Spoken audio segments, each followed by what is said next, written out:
Hello, welcome to Dr.Rs channel. Today I'm going to talk about cancer in Asia. There's a less prevalence of cancer in Asia than the Western world. So what are some few basic reasons? I was wondering what are the reasons, and they are very simple one, and we can do it here also in Western world. So let's talk about, you can go to the Google and search, like there are like really the highest prevalence of cancer is in Australia, and then all the other Western world. US is also very high compared to Pakistan, India, Jordan, Saudi Arabia. They are much less in those countries compared to the Western world. So I think there are some basic differences. What are those? So number one is fasting. So a lot of countries in Asia are Muslim countries, and they actually have the religious obligation of fasting. So there is a whole month of fasting. It's like 30 days, and along with that there are 6 fasts for the next month. So a lot of people do those 6 fasts also. So it's kind of a 30 to 36 days fasting from sunrise to sunset. So it's almost whole day. Sometimes some of the countries, they are like 12 hours, some are 14 hours, 15 hours, 18 hours. If the fast is in summer, that can go to 18, 19 hours. So it's a huge portion of the day for the whole month. It's on fasting. So that's one thing. And then Prophet Muhammad, peace be upon him, he also suggested that people should fast twice a week, like Monday and Thursday. He suggested these 2 days. It's kind of a one in the beginning of the week and the one towards the end of the week.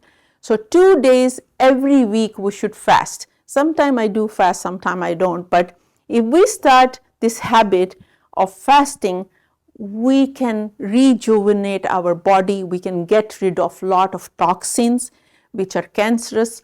So I have done another video on fasting. So for more details, you can watch that video on fasting.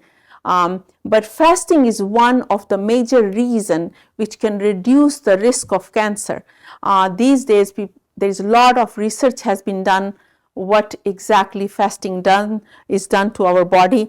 So it is amazing how fasting can turn our body around. I have also seen some of the people who have cancer, and they were stage 4 cancer and they started fasting.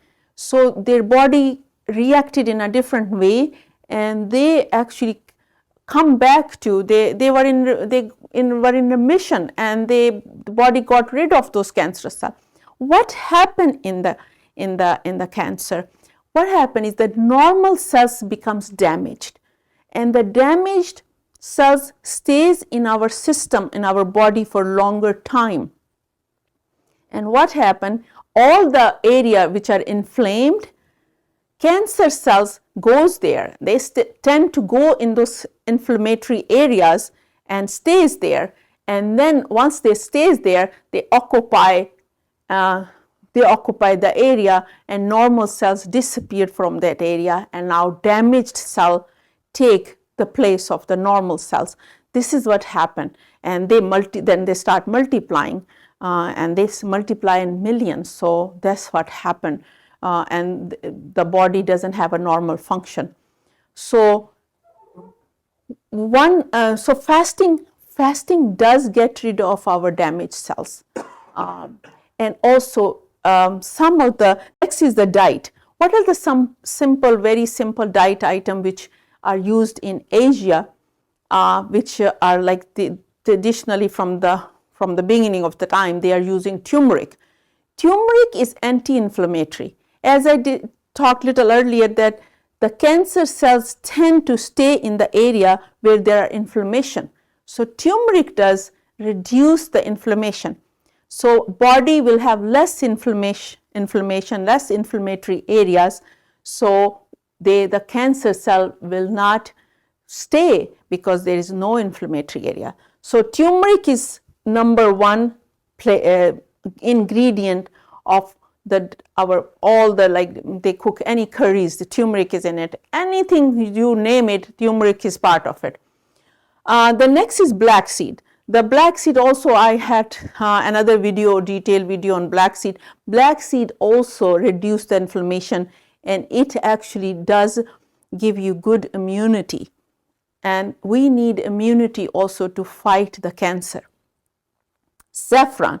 Saffron is a spice which is, you don't need to take a lot. It's a one pinch of saffron, 1 pinch of black seed. We don't take too much, but I have programs on all these. I had a program on saffron, on black seed, so you can go and watch that. But I'm going to talk about a few more items which are helpful to prevent the cancer. Honey is on the top also.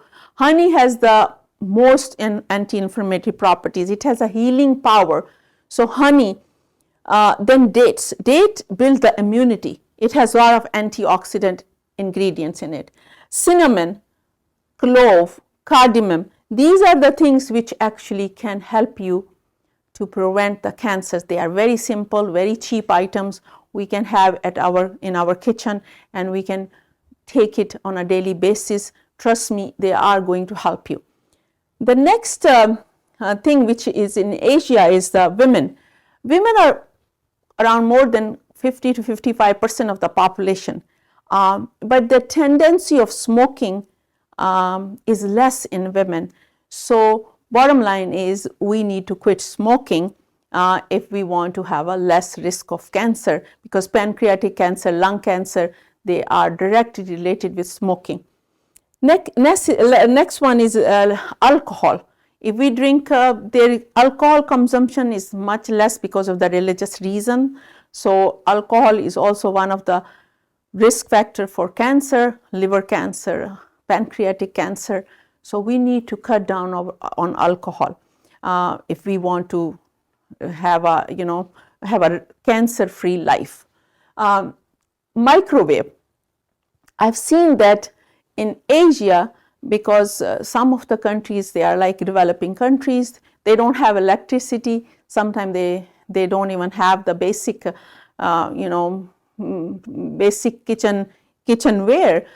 So microwave is like a really sometimes hard to find. So they're not using microwaves. They cook food on the stove, which is much healthier. They don't use freezers and then microwave. So freezing food will change the chemistry of the food, and when we microwave the freezer food, trust me, we don't have any nutritional value. We are only getting the recipe for cancer. So we need to, I tell people to have a caveman life. Caveman didn't have the freezer, caveman didn't have the microwave. So go fetch your food and then cook it in a traditional way. That's the safest food. Less color food colors. So food colors are also not good things to use it. Even here or anywhere, food colors can be very dangerous. I see that in Asia, they use less food colors than here, and less processed food, processed meat, processed food. So that also is going to be helpful if we start avoiding those. So I hope that these tips were helpful for you. Try to implement in your day-to-day life. Thank you for watching.